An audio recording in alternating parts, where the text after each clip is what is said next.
বন্ধুরা, আমি পূজা চলে এসেছি নতুন একটি মজাদার গল্প নিয়ে। আজকের গল্পটি অনেক মজাদার হতে চলেছে। আজকের গল্পটি শুনলে তোমাদের পাইপ দিয়ে ঝরনার মতো স্রোত বয়ে যাবে, তাই গল্পটি শোনার আগে অবশ্য হেডফোন ব্যবহার করো। বন্ধুরা, তোমরা যারা আমার ইমো নাম্বার চাও তারা সবাই গল্পটি পুরো শুনবে, কেননা আজকের গল্পের মাঝে আমি আমার ইমো নাম্বারটি দিব। আর হ্যাঁ, শুধুমাত্র যারা চ্যানেলটি সাবস্ক্রাইব করবে তাদেরকে আমার ইমো নাম্বার দেয়া হবে। তাহলে চলো আজকের গল্পটি শুরু করি। আমার পিচ্চি দেবর মাত্র ক্লাস 5-এ পড়ে। বয়স অনেক কম, কিন্তু অবাক করা বিষয় হলো এই বয়সে সে 2টা মেয়ের সাথে প্রেম করে ঘুরে বেড়ায়। আমি তাকে অনেক স্নেহ করতাম এবং প্রতিদিন তাগিদ করে স্কুলে পাঠাতাম। সে যেন লেখাপড়া করে বড় কিছু হতে পারে। তাই আমি তাকে নিষেধ দিয়েছি যে এই বয়সে এসব করা চলবে না। পিচ্চি দেবর তখন বলল, তাহলে ভাবি তুমি আমার ভালোবাসার মানুষ হবে, আমি যা চাই তা দিবে। আমি পিচ্চি ছেলের কথা শুনে ভাবলাম তাকে অন্তত মেয়েদের কাছ থেকে বিরত রাখার জন্য তার সাথে আমার ভালোবাসার অভিনয় করতে হবে। তার চাওয়া পাওয়া আমারই পূরণ করতে হবে। আমি ভেবেছিলাম তার বয়স কম, সে আর কি করতে পারবে। কিন্তু এই ধারণা আমার ভুল ছিল। একদিন রাতে সে আমার সাথে, ভাবতেই পারছি না এত বড় কি করে হয়। বাকিটা গল্পতে শোনাচ্ছি। বাসায় ঢুকার সময় বাজারের ব্যাগ থেকে একটা পারফিউম বের করে ভাবির সামনে হাঁটু গেড়ে বসে বললাম, রমণী, তোমার জন্য হাজার মানুষের ভিড়ে ঠেলাঠেলি করে মানুষের বিশ্রী ঘামের গন্ধ সহ্য করে নিয়ে আসলাম এই সুগন্ধবিহীন পারফিউম। তুমি এটা হাতে নিয়ে ধন্য করো আমায়। ভাবি তখন রান্নাঘরে রান্না করছিল।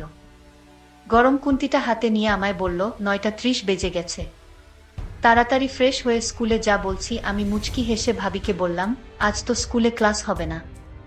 শুধু শুধু গিয়ে লাভ কি? ভাবি রেগে গিয়ে বলল, ক্লাস না হলেও তুই স্কুলে যাবি। কয়েকদিন পর এসএসসি পরীক্ষা, সেই খেয়াল আছে? আর স্কুলে না গিয়ে তুই যদি অন্য কোথাও যাস তাহলে কিন্তু খবর আছে।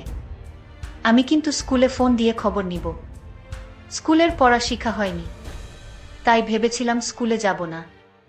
কিন্তু ভাবি যেভাবে রেগে আছে, না গেলে আমার খবর আছে। তাই বাধ্য হয়ে স্কুলে গেলাম। স্কুল থেকে বাসায় আসতে আসতে বিকাল হয়ে গেল। ভাবি আমার কাছে এসে বলল, তুই টিফিনে খেতে এলি না কেন? স্কুলের পাশেই তো বাসা, খেয়ে গেলে কি সমস্যা হতো? আমি ভাবির থেকে একটু সরে গিয়ে মাথাটা নিচু করে বললাম, বন্ধুদের সাথে বাহিরে খেয়ে ফেলেছিলাম। ভাবি আমার দিকে রাগী চোখে তাকিয়ে বলল, তুই আমার কাছে আয় তো। আমি ভাবির থেকে আরো সরে গিয়ে বললাম, কেন? ভাবি আমার কাছে এসে আমার ডান গালে সজোরে থাপ্পড় মেরে বলল, তুই আবারও সিগারেট খেয়েছিস? সার শরীর থেকে সিগারেটের গন্ধ বের হচ্ছে। তুই না আমায় কথা দিয়েছিলি আর কখনো সিগারেট খাবি না? আমি কিছু না বলে মাথাটা নিচু করে দাঁড়িয়ে রইলাম। আর ভাবিকে বললাম, ভাবি আমি আর সিগারেট খাবো না, তুমি যদি আমার একটা গোপন কথা রাখো। তুই ক্লাস 5-এ পড়িস, তোর আবার কিসের গোপন কথা আমার সাথে? ভাবি, আমি ছোট হলে কি হবে? এখনো আমার পিছনে 2টা মাইয়া গুড়গুড় করে। আমি তার কথা শুনে আশ্চর্য হলাম। বলে কি, এই পিচ্ছি ছেলে, তোর এসব করার বয়স হয়নি। তুই তোর এই কথা মুখে বলতে একটু আটকালো না? আমি বললাম, ভাবি তুমি যদি আমার গোপন কথা না রাখো তাহলে আমি কিন্তু মেয়েদের সাথে প্রেমে জড়িয়ে পড়ব। আমি তাকে আবার একটা থাপ্পড় দিয়ে বললাম, তোকে এত আদর করে আমি মানুষ করতে চেয়েছি আর তুই কিনা এসব বলছিস। ভাবি তখন রেগেমেগে আমায় বলল, তুই 2 সপ্তাহ আমার ধারে কাছে আসবি না। এই কথা বলে ভাবি যখন চলে যাচ্ছিল, আমি তখন ভাবির পিছন পিছন যেতে যেতে বললাম, আর জীবনেও প্রেমের কথা বলবো না। আমার একটা কথা রাখো ভাবি। ভাবি বলল, তোর কোনো কথা আমি এখন শুনবো না আর রাখবো না। ঘুম থেকে উঠে দেখি মা খুব চিৎকার চেঁচামেচি করছে। মাকে যখন বললাম, কি হয়েছে? মা তখন বলল, জমিদারের মেয়েকে বাড়ির বুক করে নিয়ে এসেছি। 7টা বেজে গেছে, এখনো ঘুম থেকেই উঠে না। এমন সময় খেয়াল করলাম ভাবি তাড়াহুড়ো করে মার কাছে এসে বলল, আসলে মা শরীরটা একটু খারাপ লাগছিল, তাই ঘুম থেকে উঠতে দেরি হয়ে গেল। ভাবির কথা শুনে মা বিরক্ত হয়ে বলল, তোমার তো সারা বছর শরীর খারাপ থাকে, একটা রোগা মেয়েকে ছেলের বুক করে নিয়ে আসলাম। ভাবি কিছু না বলে রান্নাঘরে চলে গেল। আমি ভাবির পিছন পিছন এসে বললাম, ভাবি আমি তোমার কাজে হেল্প করব। ভাবি রেগে আমার দিকে তাকিয়ে বলল, কয়েকদিন পর পরীক্ষা, সেটা মাথায় আছে? যা পড়তে বস গিয়ে। আমি ভাবির দিকে ভালো করে খেয়াল করে দেখলাম ভাবি তার ডান গালটা ওড়না দিয়ে ঢেকে রেখেছে। এত বছর ধরে দেখে আসছি, তাই আর বুঝতে বাকি রইল না। রাতে নিশ্চয়ই ভাইয়া ভাবির গায়ে হাত তুলেছে, ভাবিকে মেরেছে। আমি ভাবিকে কিছু না বলে নিজের রুমে চলে আসলাম। মাঝে মাঝে ইচ্ছে হয় ভাবির প্রতি এই অন্যায়ের প্রতিবাদ করি, কিন্তু ভাইয়ার চোখের দিকে তাকিয়ে কথা বলার সাহস কখনোই হয়নি। রাত 11টা বাজে। বড় আপু লাগেজ হাতে নিয়ে বাসায় হাজির। মা অবাক হয়ে জিজ্ঞেস করল, তুই এত রাতে? আপু বললাম, আমি আর এই সংসার করব না। ঘুম থেকে একটু দেরিতে উঠলে শাশুড়ি নানা রকম কথা বলে, নন্দী আজেবাজে কথা বলে। সারাদিন সংসারের কাজ করেও কারো মন পায় না। এমনকি মাঝে মাঝে রাতুলো আমার স্বামী আমার গায়ে হাত তুলে। আপুর কথা শুনে ভাইয়া রেগেমেগে বলল, কি, তোর স্বামী তোকে মারধর করে? এই রাতুলকে আমি মামলা দিয়ে জেলের ভাত খাইয়ে ছাড়বো। মা কাঁদতে কাঁদতে বলল, তুই কি কাজের মেয়ে নাকি যে তোর এত কাজ করতে হবে? শাশুড়ি হয়েছে দেখে মাথায় উঠে গেছে নাকি? তোকে কিছু বললে তুই কিছু বলতে পারিস না? আর নন্দী যখন আজেবাজে কথা বলে তখন গালে থাপ্পড় মারতে পারতি না? ভাবি তখন বড় আপুকে বলল, সংসারে এইরকম টুকটাক ঝামেলা হবেই, তাই বলে সংসার ছেড়ে চলে আসা কিন্তু ঠিক হয়নি। ভাবির কথা শুনে ভাইয়া সবার সামনে ভাবিকে থাপ্পড় মেরে বলল, এত বেশি বুঝো কেন? আমার বোনের বোনকে মারধর করবে আর ও এটা মেনে নিয়ে সংসার করবে? এমন সংসারে লাথি মেরে অনেক আগেই চলে আসা উচিত ছিল। এতক্ষণ সবার কথা শুনছিলাম, কিন্তু এখন আর চুপ করে থাকতে পারলাম না। যে ভাইয়ের চোখের দিকে তাকিয়ে কখনো কথা বলিনি, সেই ভাইয়ের চোখের দিকে তাকিয়ে বললাম, কেন পারবে না? ভাবি তো ঠিকই পারছে। আপুকে মেরেছে বলেছে দেখে তুমি দুলাভাইয়ের নামে মামলা দিবে?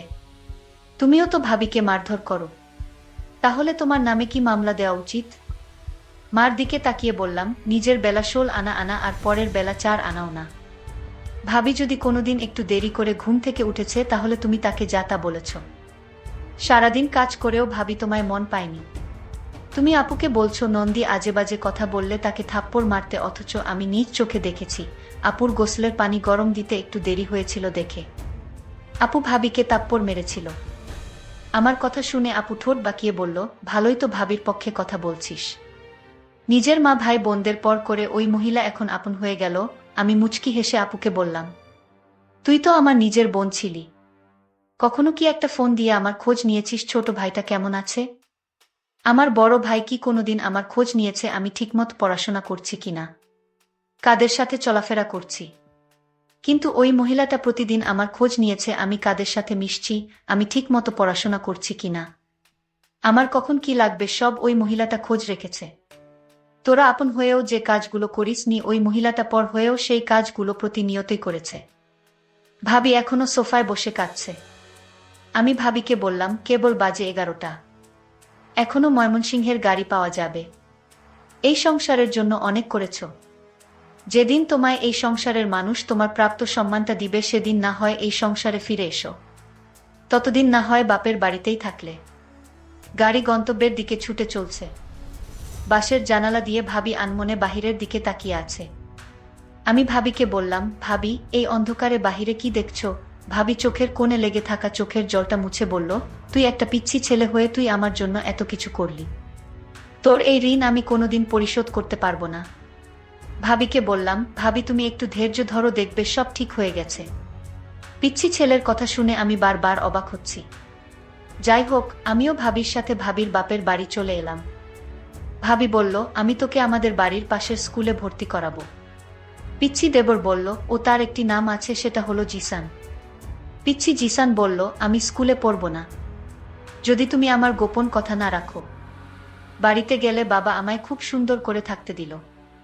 যে সংসারে মেয়েদের কোনো মূল্য নেই সেই সংসারে না থাকাই ভালো।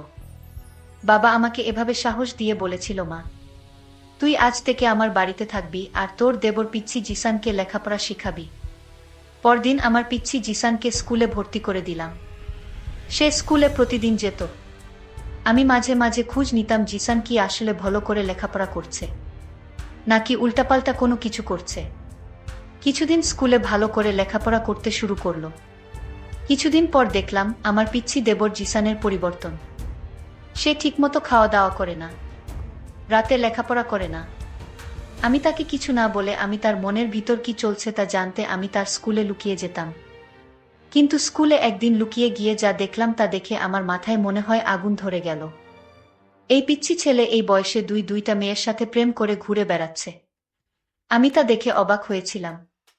আমি আজ সিদ্ধান্ত নিলাম জিসান বাড়িতে আসলে আজ তাকে জবাবদিহি করতে হবে। এই বয়সে এইসব করা কি ঠিক? স্কুলে থেকে জিসান বাড়িতে ফিরল। আমি তাকে জিজ্ঞেস করলাম, জিসান তুই স্কুলে কি ঠিকমতো পড়ালেখা করছিস? জিসান বলল, ভাবি কিয়ে বলো, আমি আজ সাপ্তাহিক পরীক্ষায় ফার্স্ট হয়েছি। আমি মনে মনে বললাম, আহা বোকা ছেলে, তুই আমাকে বোকা বানিয়ে ফেলতে চাইছিস। এটা তো পিচ্ছি না। জিসান তুই আমার কাছে থেকে কিছু লুকানোর চেষ্টা করবি না। আমি কিন্তু সব জানি। ভাবির কথা শুনে আমার গলাটা শুকিয়ে গেল। আমি বললাম, ভাবি আমি কি তোমার সাথে মিথ্যা কথা বলতে পারি? আচ্ছা জিসান তুই আজ আমার সাথে এত বড় মিথ্যা কথা বলতে পারলি? তুই তোর বিষয়ে আমি জেনেছি তুই এই বয়সে প্রেম করে ঘুরে বেড়াস। তাও একজনের সাথে না, দুইজনের সাথে। আমি আজ নিজ চোখে দেখেছি তুই মেয়েদের সাথে বসে গল্প করছিস। আমার চোখে তুই ফাঁকি দিতে পারবি না জিসান। জিসান আমি তোকে নিয়ে অনেক স্বপ্ন দেখি। তুই এখন এসব করলে তো তোর জীবনটা নষ্ট হয়ে যাবে। জিসান আমায় বলল, ভাবি আমি জানি না আমার রাতের শরীর কেমন লাগে। আমি জিসানের কথা শুনে বুঝতে পারলাম ওকে এই প্রেম করা থেকে বাঁচাতে হলে আমার তার সাথে কিছু অভিনয় করতে হবে। তার ইচ্ছাটা আমার পূরণ করতে হবে। যাই হোক, আমি জিসানকে বললাম এসব তোর বাদ দিতে হবে, নইলে আমার অবস্থা খুব খারাপ হবে কিন্তু।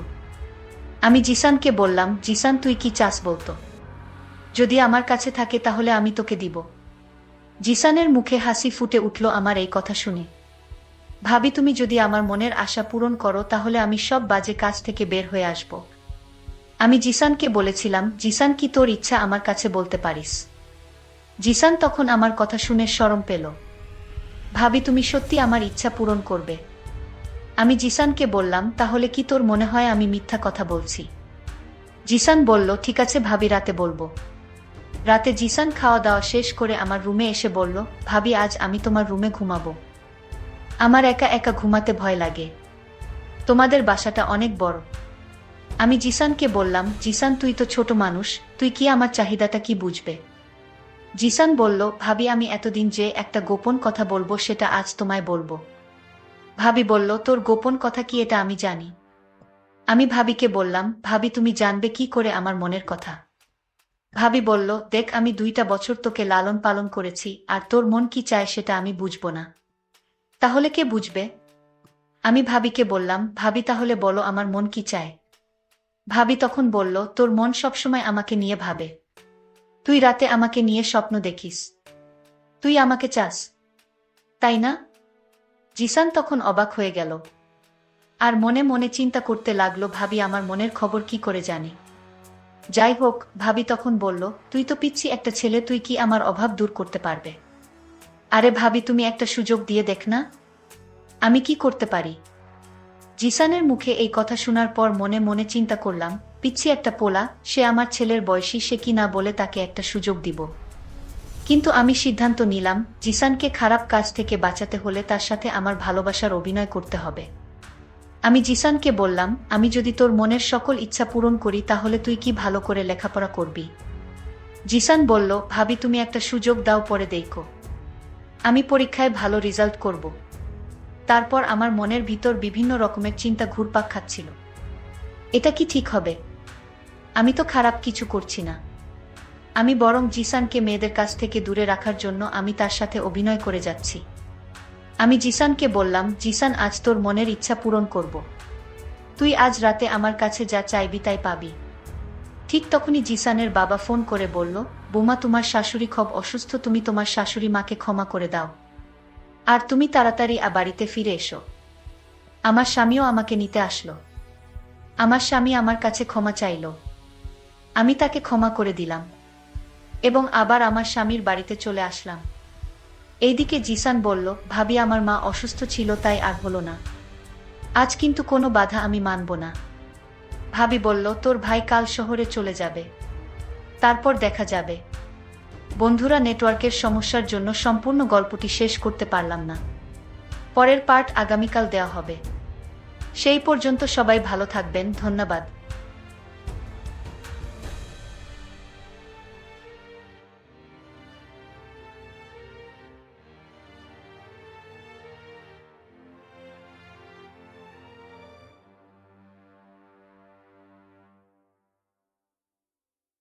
বন্ধুরা, আমি পূজা, কষ্ট করে তোমাদের জন্য ভিডিও বানাই, তাই তোমরা পুরো গল্পটি প্রথম থেকে শেষ অবধি দেখবে।